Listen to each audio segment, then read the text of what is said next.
Good afternoon. My name is David Jarvis, and I'm President, CEO, and founder of Corton Capital. Corton Capital is an asset management firm that specializes in traditional investments and alternative investments. Our goal is to create comprehensive portfolios for investors by marrying up both traditional and alternative investments for you. What follows next are a series of presentations and comments by various managers within the Corton family discussing the performance and successes that they've experienced with the funds that are carried within the Corton family. I hope you find it informative and we look forward to working with you. We are here to work with you and create comprehensive and interesting portfolios for you. Thank you very much. Hi, everyone. This is Omar Khan from Theta IQ, a part of Corton Capital. And today I'm going to talk about a few things. I'm going to talk about what we do differently, the macroeconomic outlook of what's going on right now. And I'm going to give you a little bit of a hint. It is the word inflation. But let's get into it. Let's see exactly what's going on. And let's look at how we can do this. So a little bit about my background. I spent 25 years in finance, mainly, and I've been trading options and investing for 25 years. And so myself and my business partner, we decided to work with David to launch the Theta IQ Alpha portfolio. Now, that's a portfolio that's focused mainly around companies that are invested in artificial intelligence. We believe this is a once-in-a-lifetime opportunity that probably will not come our way again anytime soon. Now, that being said, we have had opportunities in the past, but nothing like this. This is something that's very different. And that's something we want to really take advantage of and get our clients behind. So let's take a look at the macroeconomic outlook. Okay, so what exactly is going on? Well, the reality is the economy is slowing, both in Canada and the United States. So first quarter, U.S. economy showed a lot of volatility with Q1 GDP at negative 0.2%, and then Q2 at 3.3% positive. Now, a recession is defined as 2 negative consecutive quarters. So although we didn't get that technical recession, you can still feel it. It's not great. And what's the reason behind that? Well, the reason is mainly these imposed tariffs, okay? So the tariffs, what they do is when you're importing goods, like some goods you have no choice but to import. Like let's take avocados from Mexico as just a simple example. You have no choice. You have to import them. You can't make them domestically. And if all of a sudden they are subject to a tariff, that means it causes the consumer to pay more money for that good, in this case, avocados, right? So inflation remains a little bit higher than the Federal Reserve would like. At the same time, the economy is slowing or is slowed down substantially because when you have tariffs, you have uncertainty, companies aren't hiring, consumers aren't spending, you have a bit of a problem on your hands. And also another factor is you cannot lower interest rates. Lowering interest rates spurs on the housing market. That creates a lot of economic activity. So it's not the best of any world, but that's exactly the position we're in right now. So hopefully we get beyond these tariffs pretty quickly and we're able to cut interest rates a little bit here in September and in the latter half of the year, which will be a bit of a boost to the economy. Now, the labor market is showing signs of cooling, right? Unemployment rate in the United States has gone from 4 to 4.3%. And the latest non-farm payroll reports have come in significantly below forecasts. The last one actually came in at 22,000 jobs. Only 22,000 jobs created for an economy the size of the United States is almost a rounding error. It doesn't mean much, okay? This indicates hiring is slowing along with higher inflation. So demand for goods and services likely to weaken, which may lead to further unemployment. Again, this can all be alleviated once tariffs are gone or curtailed, but we don't know when that's going to happen. And also, again, like I said, the uncertainty behind it is another issue.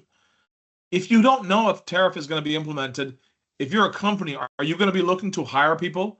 Are you going to be looking to grow your business, not knowing whether there's a tariff in place, not in place? You don't know. So that uncertainty creates an additional dimension. Now, the silver lining behind this is the recession fears are mounting. And there is a call for an interest rate cut coming up in September. It's probably going to be 25 basis points or 0.25%. It could even be 50 basis points. Okay. Now, the Trump administration has been leaning on the Federal Reserve to cut interest rates. Now, traditionally, there's supposed to be a separation between the presidency and the Federal Reserve. But this time it's kind of it's a bit more blurry. But let's see if rates are cut. Now, rates, again, like I said, almost certain guarantee it's going to be cut 25 basis points, maybe up to 50 basis points. This could help out the markets, okay? 8.2% probability of 50 basis point cut and 91.8 probability of a 25 basis point cut. Now, what do we do here differently at Theta, and why do we do it? Well, almost all funds over a longer time, 10 years, don't perform as well as their benchmark. So what does that mean? That means you're better off as an investor, as a consumer, just buying the index itself, right? And the main reason is, you can see the numbers here, over a 10-year period in every category, the percentage of actively managed funds that underperform their benchmarks. This is a huge number. It's anywhere from, like, call it almost 80% to almost 100%.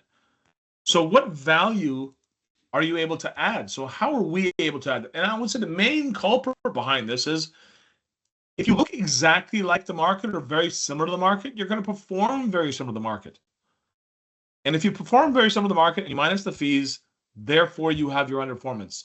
So the S&P 500 has 500 companies in it. Okay.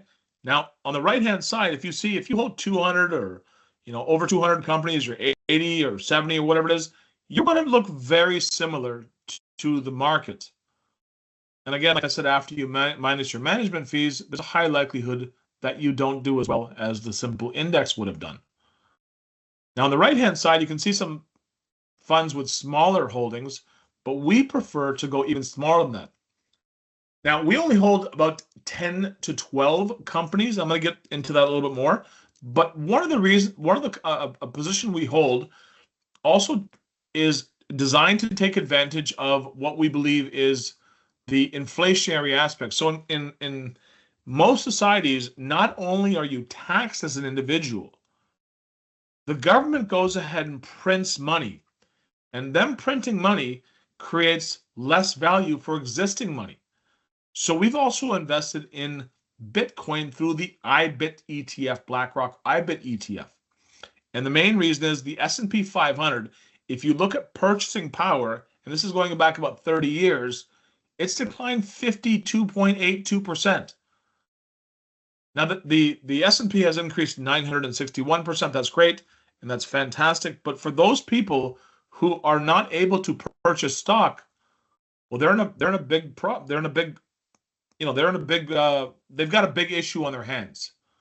And this is why you continually see a divide between wealthy and non-wealthy. If you own stocks, you own real estate, you take advantage of this inflationary aspect. If you don't, your hourly wage that you earn hasn't increased as much in the last 30 years as inflation has an impact. And that's why you continually see this divide. So we have invested heavily in Bitcoin through the IBIT ETF. Now, what makes this different? Well, a few things. First of all, we own concentrated portfolios. Like I said, 10 to 12 positions. That's it. We don't hold 30 or 70 or 200 positions, because if you resemble the market, more than likely you'll perform like the market. And then after you minus your management fees, you're not going to do as well. Second thing is, we sell options to enter positions. Now, I don't want to get too much into it. It's a bit of a convoluted idea. But the idea is simple. We agree to buy stocks that we want to buy for a discount, and we get paid very nicely for it. The worst thing that's going to happen to us is we're going to own a stock we like. The last thing that we take into account is seasonality. Now, the stock market, I don't know if you've ever heard the saying, but the stock market has a saying, sell in May and go away. Well, the stock market performs really well from the end of October to the beginning of May. And from the beginning of May to the end of October, it doesn't do as well. It's more flattish, okay? So we definitely take this into account. Now, if you look at diversification, how many stocks do you actually need to be diversified? And the reality is, you need about 15. Not 100, not 80, not 200, not 400, as the typical funds in Canada hold. We hold, like I said, 10 to 12, and it will always be that way. So we will always be concentrated. Now, the advantage of that is you can research your companies very thoroughly, and then you take a very calculated decision on how much you want to hold of that company. So if your companies do what you think they're going to do, you have a greater likelihood of beating the index. That is exactly what we're looking to do. Okay. Now let's take a look at the Magnificent Seven, and these are the companies that are going to benefit and have benefited so far from artificial intelligence. Okay.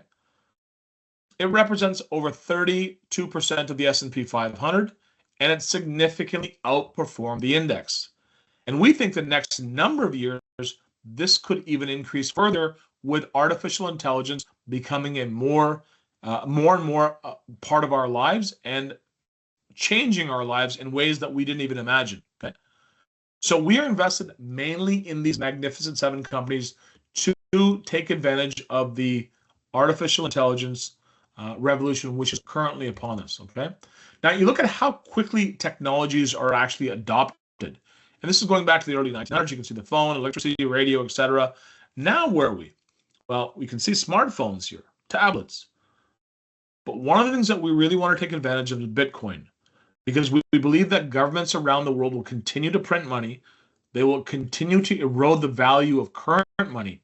Imagine you had a printer in your home, and if you were in a little bit of debt or you spent more than you should have, you could just print some more money. That's what the government can do. And when they do that, they make the value of existing money worth less. Now, what does Bitcoin do? Bitcoin is an excellent hedge against that. Bitcoin has a limited supply ever of 21 million. There will never be any more. So if you want to own a hedge against all this money printing, and you want a great store of value that you can transfer anywhere around the world without having to physically carry it, like even gold right now, you have to physically carry it. And also the supply of gold increases 3 to 4% a year. So this is one of our main holdings, and we really wanted to point this out. Now, I want you to take a look at the best performing asset categories over the last 15 years. And the second column, the second row, is the QQQ, NASDAQ 100. If you look all the way to the right, 2011 to 2025 annualized, you'll see a compounded annual return of 18.4%. That's fantastic. Now, if you apply something called the rule of 72, you take 72 divided by 18, that will give you how long it takes to double your money. 72 divided by 18 is roughly 4. That means had you invest in NASDAQ in the last 15 years, your money would be doubling every 4 years. Now, this could be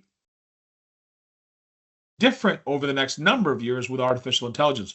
We believe that we have the chance to have this number even higher because of how much of an impact artificial intelligence is going to have on our lives. So that is why we are invested in these companies, and we are concentrated. Okay. Now, our holdings are companies you've heard of. They're the biggest and the best companies in the world. Microsoft, Tesla, NVIDIA. Now, Eli Lilly is one company that doesn't really fall into this artificial intelligence realm, but it is a diversifier for us, and we do believe that things will escalate substantially on the biotech front because, again, of artificial intelligence.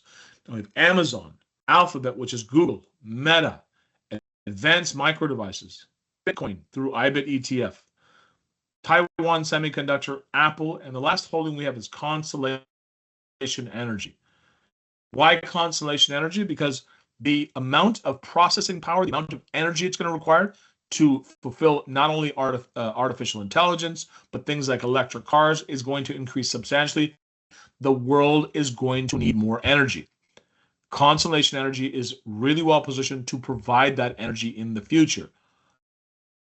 So these are the companies we're invested in. And we believe that this is literally a once-in-a-lifetime opportunity to take advantage of being invested in artificial intelligence. Now, you talk to friends and family and whatnot, and more people are using things like ChatGPT on a daily basis. Now, if you extrapolate that out a little while, a year, 2 years, 3 years, 5 years, imagine how much more that could be. Well, who are the companies that are going to benefit from that? These are the companies that are going to benefit from it. It will require amounts of energy. The government will continue to print money. So these are the companies we hold. We sell options on them, and we look at seasonality to decide how aggressive we want to be or not be. Now, this is what differentiates us. We do all of our research in-house. We use the products and services that we invest in. And to give you an example of that, for example, if you invest in Tesla, well, do you own a Tesla? Do you drive it every day?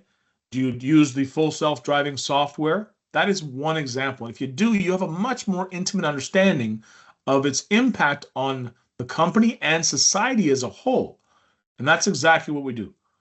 So we invest in innovative companies that are invested in artificial intelligence. We incorporate concentration, option, seasonality.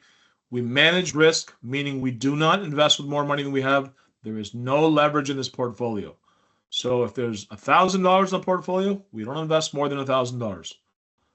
We have a small minimum investment because we want people to get to know us, even if they put a small investment in, and they can see what sort of results we can generate. And at that time, hopefully they'll invest more.